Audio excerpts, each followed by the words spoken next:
Alright, time to deal with some janky AIs. In more ways than one. Say goodbye to the free OP units, at least for now, and health regeneration. This campaign is going to have a massive difficulty spike compared to the LC one. Right from the get-go, I built 2 additional research centers and a supply depot. I also built 5 harvesters. One of them is sent to mine the ore field in the main base, and the rest, together with the mammoth, are loaded in the Albatross transport and sent to the first mission. Ural, as well as the next mission, is proceeding exactly the same as I play them normally. While the Albatross is on its way to the landing zone, I start the research for the Tiger upgrade for increased hit points. Sadly, the upgrade will only improve the Tigers I make after it's done, without automatically upgrading the existing ones, but I still have some use for it. After setting up my mining operation, I use the Mammoth's ability to make trenches, sealing off both entrances to my position. Fighting the ED here is a waste of time and money, and I'd rather have no unnecessary interruptions, so I drill through the ore deposit ASAP and get out. While I was busy with all that, my Tiger upgrade gets completed, so I build 9 Mark II Tigers with grenade launchers. Their time will come soon.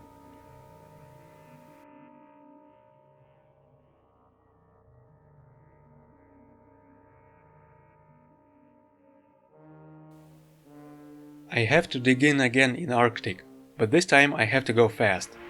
My base is on the plateau with 4 access points to it. I get 2 mammoths at the start, so I can seal them up quite fast, but if I am too slow, some enemy tanks might slip through, or even worse, stand in the way of a mammoth, getting it stuck. The reason why I'm sealing myself off instead of rushing with a large squad of chain gun tigers I get, lies in the mission goal. I cannot build a landing zone here, and I have to hold out for 2 in-game days until I can bring Albatross in and take away the units and resources. What's more, the Tigers I receive take up the entirety of my unit limit. All that means that I cannot make new units instead of the damaged ones, nor can I use any reinforcements even if I could prepare them back in the main base and swap the casualties. But even if I somehow manage to deal with the green ED base to the southwest of my position, there is one more problem. To both sides of my base there are big groups of tanks belonging to an orange player, which are supposed to attack me once the countdown reaches 0. If I wanted to leave the damaged units behind, I would have had to deal with them somehow. Which is why, after closing off the 4 ramps, I also make 2 big trenches to the sides of my base to cut them off. But wait, there's more! On the second day, the ED gets access to the Cossack helicopters. At least this time I can deal with them quite easily. Tigers have 75% armor, so the Cossacks' chain guns will not do much damage to them, especially since they keep coming one by one. I put my Tigers in chase enemy mode and position them behind the now useless refinery and weapons production center, so that the incoming choppers start attacking them first. Additionally, the latter gets equipped with a banner, which boosts the damage and range of my units around it. All that allows me to hold out with getting minimal damage to Tigers. After I beat the mission and finally get access to the landing zone, I make several runs back and forth with Albatross to ferry all the resources and units.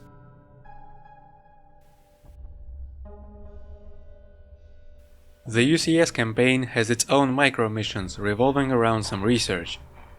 This time the topic is teleportation technology, which is to be used for tunnel entrances and long-range teleports. The first set of trials is a total failure, resulting in a loss of 2 Tigers. That event is completely unavoidable, but if it's for science then I have to let it slide. I get to actually do something in Arctic too, for which I bring in those 9 Tigers with grenade launchers I made earlier. They are to follow the Mammoth and a handful of chain gun Tigers in a roundabout way to the ore field near the ED base in the middle of the map. I don't have to destroy it. The mission goal is just to send enough resources to the spaceport. But as in the LC campaign, it's just better to bring the fight to the enemy than deflect their attacks. Also, I want to leave all the damaged units here in the end. So I set up my forward operations base here with a landing zone, a power plant, a supply depot and a Nord transport base. The plan is to use the grenade launchers against structures and stationary tanks, and chain guns against all other units, including the Cossack helicopters. The first contact goes well. I manage to move away the Tigers that get too damaged and rebind the control groups without them. Then the problems begin. I move into the ED mining area with the goal of taking down the power plant. The mines are protected with cannons, and the AI is sending its freshly made tanks to defend. The problem that persists back from Earth 2140 is that ED units are very good at dodging unguided projectiles like the grenades I use, but the tank's cannons are essentially hit scans. So I lose the Tiger and have to reload for the first time. The second time I cannot shake off the tanks from a damaged Tiger I want to get out of the battlefield. The autosave puts me right into the ongoing fight, which I deem irrecoverable due to that ridiculous leash, so I decide to fully restart the mission. From there the engagement goes well, and I manage to unpower the ED mines. Judging by the GRUs failing to start a building, I realize that the AI is out of money, so I just have to safely get rid of enemy units. That also means that every said unit is going to A-move at me. I clear the mining area of debris and move in my every Tiger there in an attempt to bottleneck the enemy force. The AI gives all its tanks an order to attack one particular Tiger. I try to send it to the backline, but the tanks go through and get it. And again. And again. Okay, allow me to explain why this was so difficult. I have two contradicting goals here. I have to open up the way for the targeted Tiger to go through, but then I have to swiftly body block with the other Tigers so that the tanks can't get to it, and one of those keeps failing. I have to replay the same fight over and over 13 times until everything gets smoothly. At least now I can start working on the base. I try to position my grenade Tigers at max range so that they can reach the power plant and not get hit by the weapons on other structures. It works well until I try to regroup and go behind a second plant. The pathfinding janks and sends one of my Tigers right across the enemy base, where it gets shredded by every structure around. And I never saved after that stupid fight. So I replay it 4 more times, remember to manually save after it, and this time carefully unpower the base. The struggle is worth it though, because this mission unlocks the research of Gargoyle, the UCS light flyer, and a double chain gun for it. To free up the unit limit for a squadron of them, I leave behind every grenade launcher Tiger. I only needed them for this mission. As well as every chain gun Tiger that is too damaged or didn't get a level up.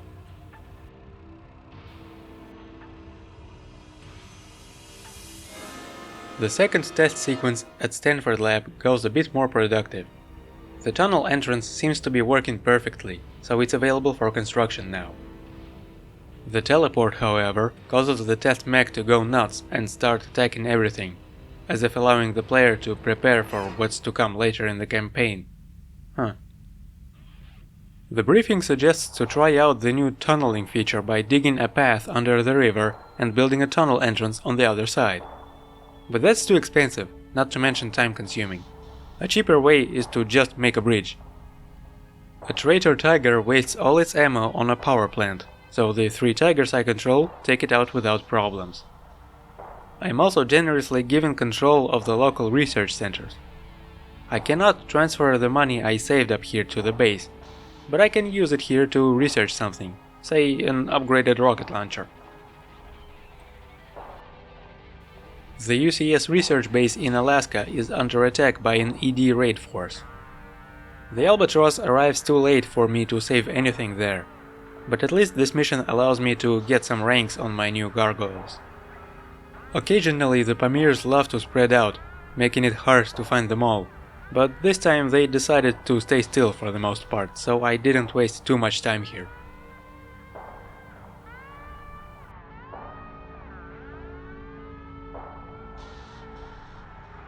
Escape from the Blue Planet reuses a lot of maps for certain missions, but changes the initial setup and objectives for each faction. Baikal has the same objective as the Lunar Corporation version, destruction of the ED base. Unlike the LC version, I have no super unit to trigger its self-destruct. Instead, there are some mechs already deep inside the base, which are inactive at first but come under my control very soon. Normally they'd allow me to cut down the enemy ore transporters nearby, but in the lossless run they are just a huge liability. When a player gets control of the mechs, the camera slowly pans to their location, so to save some seconds I pre-focus my camera on them and as soon as I can, send them in the farthest corner possible. The gargoyles I carried over during this are already in position to cover them. There is a single laser Siberia that gets aggroed by my new mechs, so the gargoyles take it out first. The overall plan sounds easier than its actual execution is. The tigers from the ED base are staying in the corner, while the gargoyles take out as many Pamirs, Cossacks and transporter Taigas as they can, and destroy the power plant that supplies the forward defense towers. That allows the chain gun tigers I haul from the main base to join with my initial forces and lay waste to the rest of the ED. What happens in reality is that I either carelessly lose a gargoyle to a multitude of enemy chain guns around the base, or aggro enough tanks to focus fire and kill one of my tigers. That forces me to reload an autosave a handful of times, but eventually the plan works as intended. I don't really care much about trying to prevent the ED from mining. The resources I get from this mission are not as important as the tech it unlocks, the repair tool. Finally, the low HP count is not a reason to abandon units anymore. What is a reason is being outdated though. I end up leaving old chain gun tigers that didn't get rank 2 behind, as well as a single grenade tiger that somehow escaped my sight last time. Since I mostly use flyers, the ground forces are not extremely valuable anyway.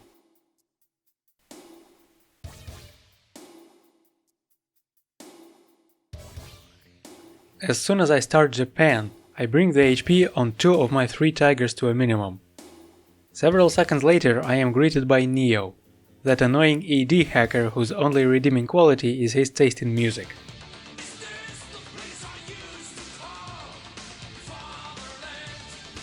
The scripted event with overriding control over the tigers happens before the Albatross can reach the northern landing zone.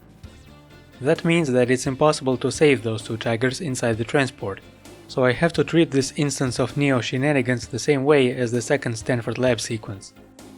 I take down the turncoats, pick up the tiger remaining under my control and redeploy to the southern LZ. I have my work cut out for me. I'm up against 3 ED bases, and the mission goals aren't even destroying them. I have to pick up the artifact near the headquarters at the green base, and destroy said headquarters. Still, those bases are a nuisance I could live without, and there is a lot of resources on the rest of the map, the gathering of which I'd very much like to automate. Not to mention that the 1:3 ratio is going to be a common occurrence in the ED campaign, so might as well get used to it. The first base is right to the north of my position. It's well protected from the front with large towers and a lot of cannon Pamirs, so the only good option is to hit from behind with gargoyles. Even that takes several tries though, but in the end I managed to deal with the orange AI's mining, then its power supply, and finally every other threat at the base. Next comes the teal AI further up north. While I was busy with orange, it amassed a lot of Cossacks that I have to deal with before doing anything else. To do this, I bring in tigers to stand by some distance away from the base, and lure the helis with a gargoyle. Sometimes they re-aggro on the closest tiger, and some of those times I don't get it away in time. But as soon as everything goes well, I start chewing away at the rest of the base defenses. This AI likes rocket Siberias a lot, but it seems it doesn't have the rocket upgrades yet, so the shots are easy to dodge. When there are no threats left on the base, I leave the tigers around to clean up, and sometime later realize what a mistake it is. The Condor supply flyer carrying ammo for tigers goes over the remaining base of the green AI, causing all the Cossacks it amassed to follow. The tigers are out of ammo, so they can't even fight back and are easily shot down. The teal's base is inactive, so I am in no hurry, but if I want to take it out for good, I have to deal with green first. I anticipate that the green AI has even more helicopters than the teal had, so the tiger bait tactic won't work. Instead, I build a lot of small towers under the mountain ridge surrounding the green base, and place the tigers in the back line. The plan works exactly as intended, though I almost managed to lose the repair tiger I have there. I want to disable the base now, but the mountain ridge I mentioned earlier makes it inaccessible for the ground units. I could use the newly acquired tunnel entrance to dig under it, but there's no point. First, my gargoyles can do the job just fine, and second, the green has mined out its ore field, so I don't need a path inside for a harvester. When everything dangerous around is gone, I land a gargoyle to pick up the artifact or the stolen data, but before destroying the HQ, I make a manual save. I didn't remember it well, but as I suspected, the destruction of HQ and the research center does trigger the unit's transfer to ED. I reload the save and destroy everything except the HQ and the research center. Looks like I will have to dig a tunnel after all. I bring in the mammoth and order it to build a small tower nearby and turn its power off once it's done. Then I take every unit I have to the main base and turn on the power on the tower. I take out the buildings with it, not giving Neo any units to hijack, bring in the harvester, and after an hour and a half I finally finish this mission.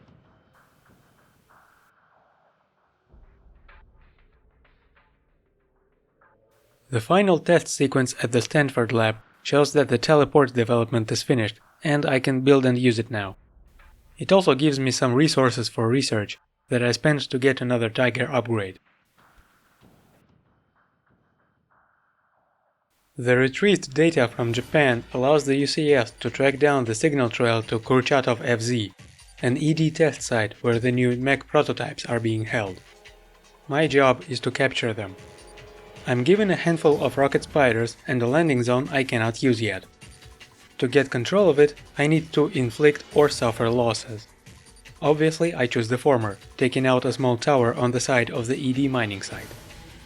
Sadly, this aggroes the nearby tanks that go on a hunting spree. So I move my spiders back to the LZ while also bringing in the gargoyles. I intend to get rid of the Pamirs, Siberias and, for some reason, 3 unarmed trucks before they reach the spiders and destroy one. And after 8 tries I managed to do that. The rest is a standard careful dismantling of the ED structures around. Finally, I go down into the tunnels to find the artifact that gives me control of 3 grizzly mechs. These are heavy mechs that have a ton of HP, 75% armor, and are quite resistant to lasers. These particular units are armed with heavy rocket launchers, making them ideal all-purpose fighters. Their only drawback is that they are the UCS mechs, which makes them susceptible to Neo's hijacking. Maybe I'll find a use for them at some point, but for now they get to chill at the main base.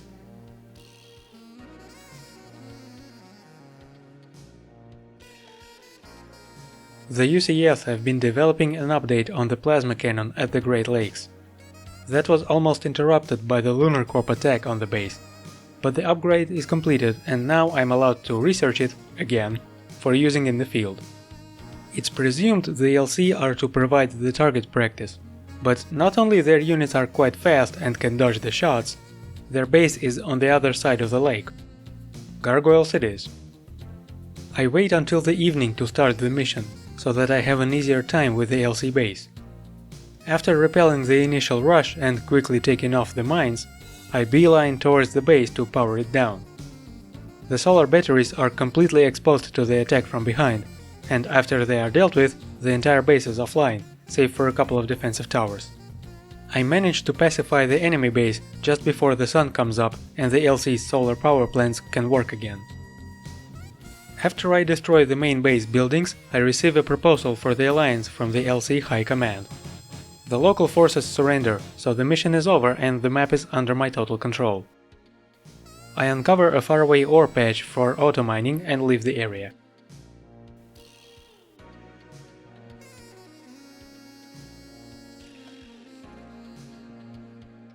The representatives from UCS and LC are meeting in India to discuss an addition to the alliance agreement, the transfer of the power shield technology. The meeting is under threat due to the ED invasion, so my job is to provide security during it. The spiders I'm given are not good fighters, so gargoyles take over as soon as the albatross arrives and unloads them. After the talks are over, I'm given control of the LC envoy and tasked with their safe return to the LC base. Before that, I intend to clear the map from ED presence.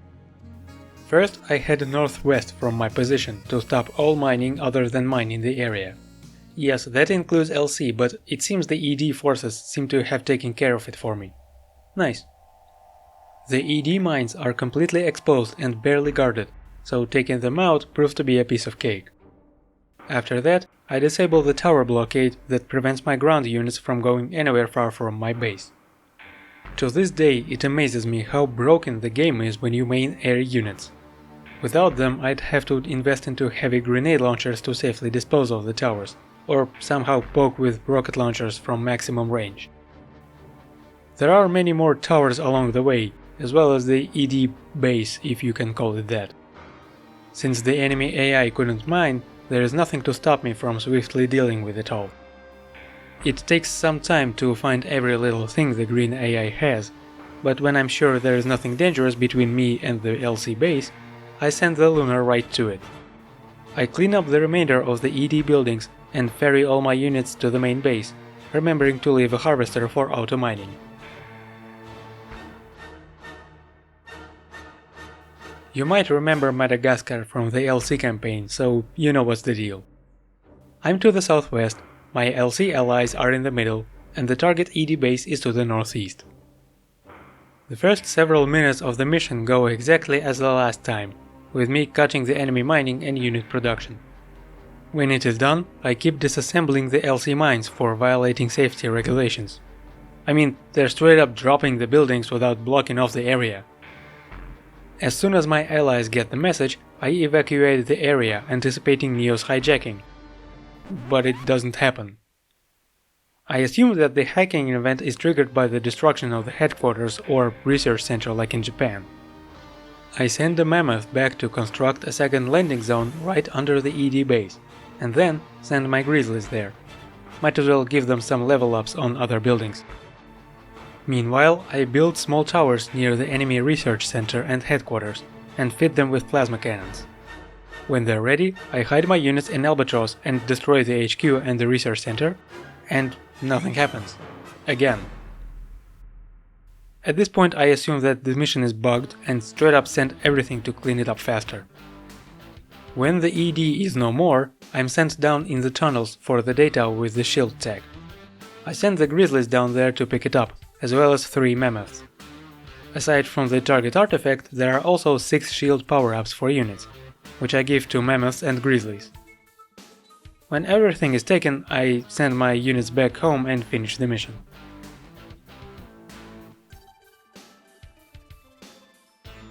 I've got everything I needed from Lunar Corp, but they can still serve as a meatbag shield against the ED. I go to Australia to take out their research complex there. The gargoyles help the starting force to fend off the ED attack and blitz to the southern base.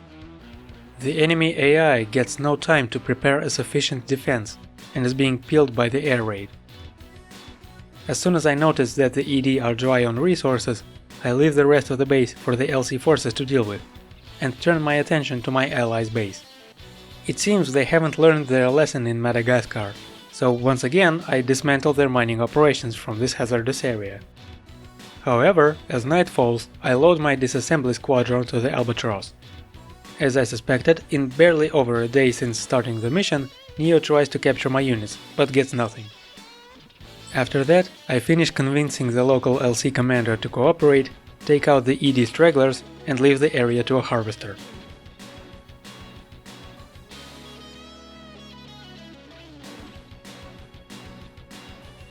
I have collected enough resources for the evacuation program and even have some extra, so I can allow myself some new toys.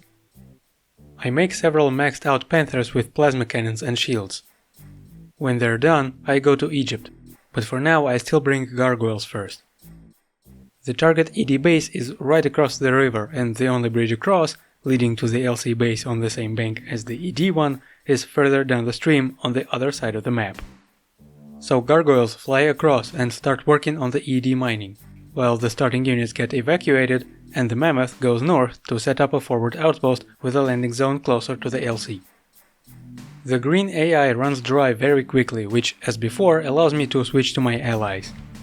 This time they really crossed the line and built a base right in the way of my ground forces, should I have opted for a land assault. Such traffic obstructions are completely unacceptable, so I start taking out their mining and power supply. At some point my gargoyles run out of ammo, and I decide it's a good idea to prepare for the Neo shenanigans, as well as switch to something more destructive. The gargoyles are sent back to base, along with the non-combat units I have around, and go through a reload repair cycle. In their stead, I pack the Albatross with my 3 Grizzlies and Plasma Panthers. Then I fly back to the forward LZ and wait a bit. As soon as Neo hopelessly tries to hijack my units to jeopardize my alliance with the LC, I unload my heavy mechs and send them to lay waste to the base, which ironically jeopardizes my alliance with them anyway. It takes the ladies 10 in-game hours to realize what's happening, but after they finally wake up, have their late morning coffee and see the carnage I wrought, their commander finally resumes hostilities with the UCS. It's really sad that by this point their production is completely ruined, and whatever units they had in the field were sent to the ED base and got mostly taken out by the defenses that I left intact. The heavy mechs are having no problem clearing out the LC base, and the gargoyles that I brought back finish off whatever remains of the ED forces. I also make it a point to raid the Egyptian tombs for valuables. Not because I need any more funds or something, it's just for the style points. And I make sure to leave behind every combat unit that isn't a gargoyle, a grizzly, or a fully upgraded plasma panther.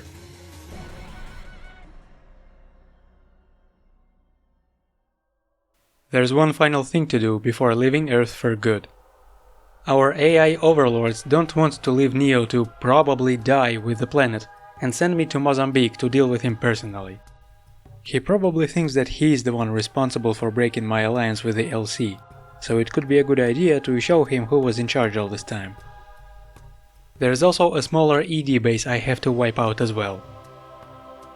I'm sending in the Plasma Panthers and the Grizzlies. The combat units repel a small frontal attack on my base and march to the green base to the northwest, while the Mammoth sets up defensive structures near the teleports on both side plateaus. Upon arrival to the green base, Panthers melt every defensive and production building, along with all ground forces hopelessly trying to resist, while Grizzlies provide anti-air support. When the base is disabled, I send my units back. Neo's definitely going to try and steal my mechs, might as well wait for it, I'm in no hurry. After it happens, I unload my mechs and go for the white AI base to the north. I also ferry in the gargoyles for some additional damage. The assault goes equally smoothly for a while until I encounter a glitchy double supply depot. It's literally just 2 supply depots spawned one on another, but that's not the problem. The problem is that one of my panthers gets stuck inside the debris. The Dynasty supply depots take up 3 tiles in a corner, but their debris takes up 4 tiles in a square, like most other buildings. When I took down one of the depots, a panther was standing in that single tile. I thought I could solve it by destroying the debris, but plasma shots and missiles kept going through it. Then I thought that I could solve this issue by making a tiger with a grenade launcher, in hopes that the splash from that would knock the debris down. But Neo decides it's the perfect time to attempt to steal for a second time. I repeat the journey to the northern base, but this time I also send the Mammoth to build a landing zone near it. I also set up a power plant, a supply depot and small towers for defense. After I cripple the white AI's base, I send everything to the main base and wait for Neo's strike. After it happens, I unload the mechs and wipe out every building except for the headquarters. I don't remember if its destruction causes the hijacking again, so for safety's sake I perform the same old trick. Build a small tower and take the HQ down with that, while my units hide in the Albatross. After that I unload and pick off everything remaining in white base, everything I left in green one, and the tunnel entrances I never had to use. I set up the auto-mining just to make sure I can leave units behind if I missed something. I finish the mission, send the remaining needed resources to the spaceport, and prove that, for the most part, it is possible to beat the UCS campaign of Escape from the Blue Planet without losing any units.